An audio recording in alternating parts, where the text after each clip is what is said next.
நந்தினி, நந்தினி! அம்மாவின் குரல். பிரசவத்திற்கு பின்பு உடல் சோர்வும் முதுகுவலியின் அம்மா அருகில் இருக்கிறாள். அவள் அரவணைப்பும் என் பகல் தூக்கத்திற்கான காரணங்கள். என்னை கேட்டால் பெண்களுக்கு தாய்மை வரம் அல்ல, அது அதிபயங்கரமான மாற்றம். கணவனும் குழந்தைகளும் அவளின் உடலை அவள் அனுமதியின்றி திடீர் சிதைக்கிறார்கள். அந்த குரலில் தெரிந்த அவசரத்துக்கு நான் அதிவேகமாக செல்ல வேண்டும். ஆனால் என்னால் அடிமேல் அடி வைத்தே நடக்க முடிந்தது. அம்மாவின் மடியில் இளைய மகள் நிவேதா வீறிட்டு அழுது கொண்டிருந்தாள். கவின் கண்களில் மிரட்சியோடு நின்றாள்.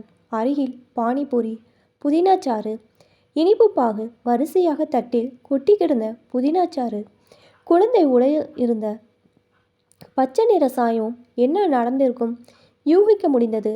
குழந்தையை துடைத்து உடையை மாற்றி அம்மா என் கையில் கொடுத்து பால் கொடு என்றாள். நான் புரிந்து கொண்ட விதத்தில் கவினை பிடித்து 4 அடி அடித்து விட்டேன். அம்மா தடுத்தாள். அவனை அணைத்து கொண்டாள். நிவேதிதா அழுகை நிறுத்தினாள். அம்மாவிற்கு கோபமே வராது. என் பிரசவம் மிகப்பெரிய சவாலாக இருந்ததால் அவள் ஊரிலிருந்து வந்து 3 மாதங்கள் ஆகிறது. பேத்தியை பார்க்க வந்தாள். அதிக நேரம் கவினோடு ஓடுவதற்கு அவளுக்கு சரியாக இருந்தது. கடைசியாக நடந்தது பானிபூரியை நிவேதிதாவுக்கு ஊட்டும் முயற்சியில் வந்த அழுகை சத்தம்.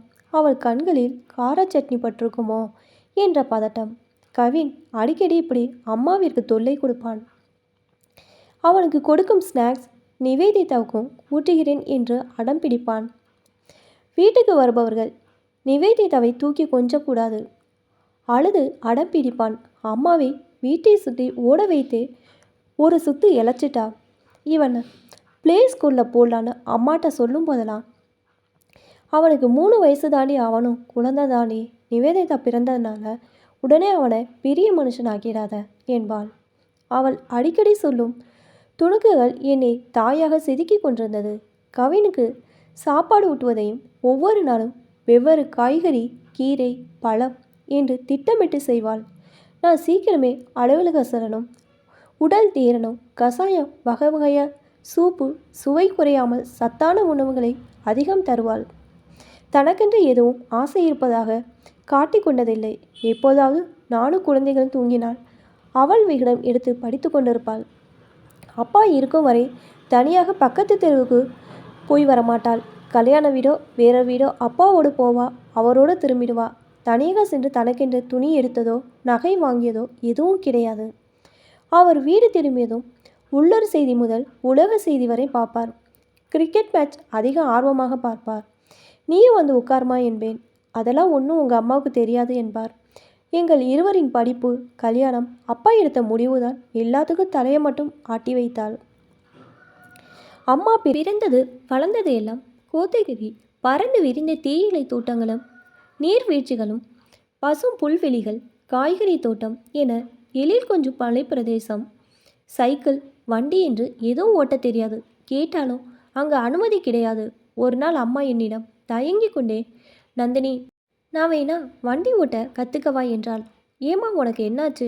வண்டியை கற்றுக்கிட்டு என்ன பண்ண போகிறேன் என்று சிரித்தேன். இல்லை, கற்றுக்கிட்டால் கடைக்கு போய் ஏதாவது வாங்கி வர வசதியாக இருக்கும். மாப்பிள்ளை ஆஃபீஸ் முடிஞ்சு வர மணி 8 ஆகிறது. அதுக்கப்புறம் ஏதாவது தேவைன்னு அவர் அனுப்ப சங்கடமாக இருக்குது. அதான் கேட்குறேன்னு. உள்ளே நுழைந்த குமரன் என்கிட்ட கேட்க என்னத்தை, உங்களுக்கு தயக்கம் எதுவானாலும் சொல்லுங்கள், வாங்கிட்டு வரேன். வாங்க மாப்பிள்ளை. அதெல்லாம் இல்லை, சும்மாவே உள்ளே இருக்கேன். அதுக்கு ஏதாவது கற்றுக்கிட்ட மாதிரியும் இருக்கும்.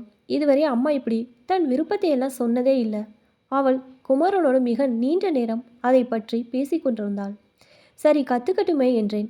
குமரன் என் கருத்தை ஏற்றுக்கொண்டார். ஆனால் அவர் கருத்தில் மாற்று ஏற்பாடு இருந்தது. இந்த வயசில் 2 வீலர் கற்றுக்கிட்டு என்ன பண்ண போகிறாங்க? பேசாமல் கார் ஓட்ட கற்றுக்கங்க. அம்மா முகத்தில் சந்தோஷம்.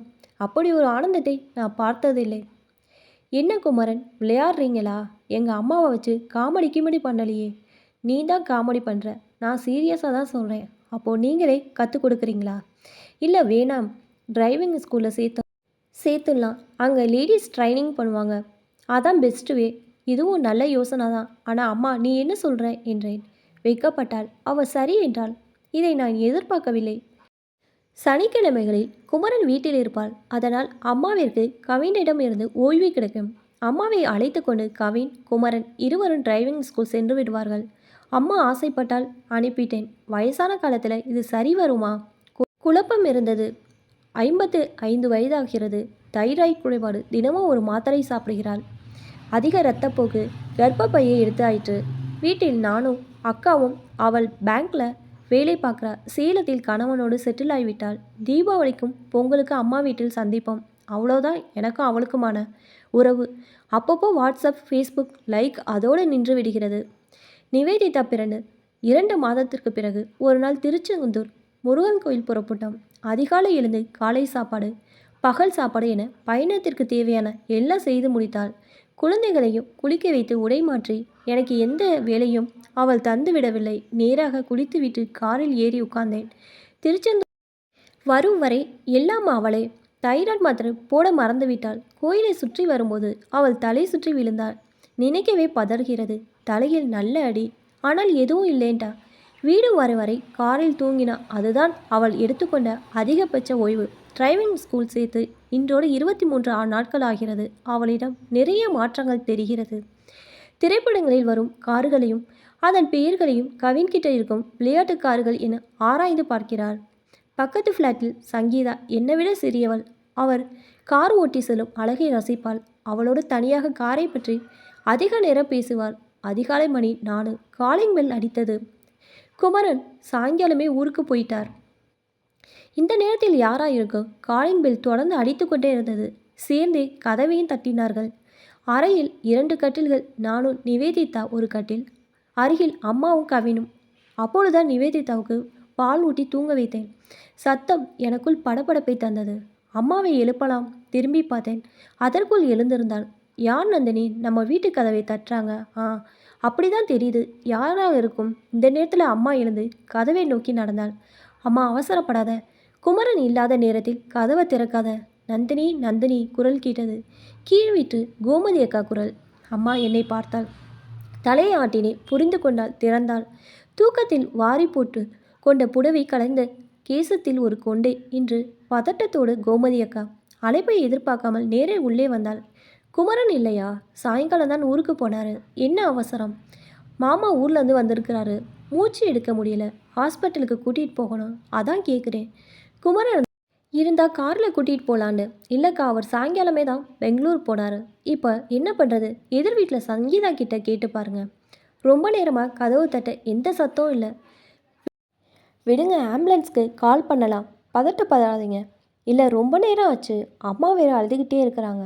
அவங்கள பற்றி தான் உனக்கு தெரியுமே. சின்ன பிரச்சனையும் ரொம்ப பெருசாக ஃபீல் பண்ணுவாங்க. அம்மாவை பார்க்குறதா மாமாவை பார்க்குறதானே தெரியலை. அம்மா புடவை அவிழ்த்து நேர்த்தியாக செருகினாள். தலையை சரி செய்து கொண்டே கீபோர்டில் தூங்கிய கார் கீயை எடுத்தாள்.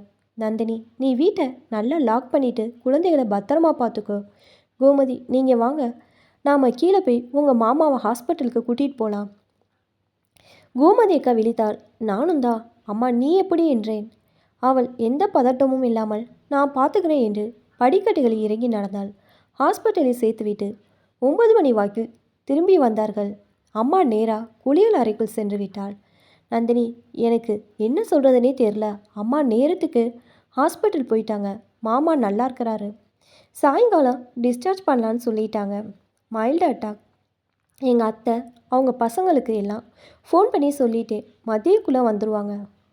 உங்கள் அம்மா செஞ்ச உதவியை மட்டும் மறக்கவே முடியாது.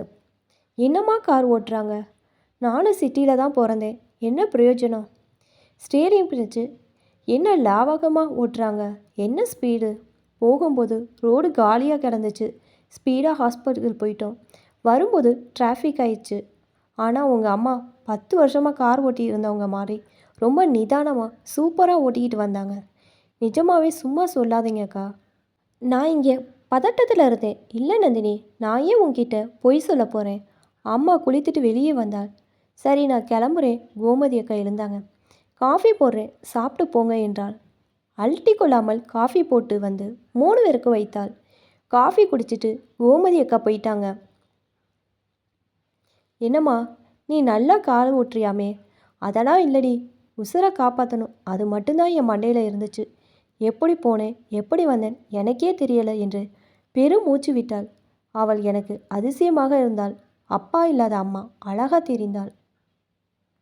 இப்போ தான் என்னோட சேனல் ஃபஸ்ட் டைம் பார்க்குறீங்கன்னா சப்ஸ்கிரைப் பண்ணிக்கோங்க. பக்கத்தில் இருக்க பெல் ஐக்கானை ப்ரெஸ் பண்ணிக்கோங்க.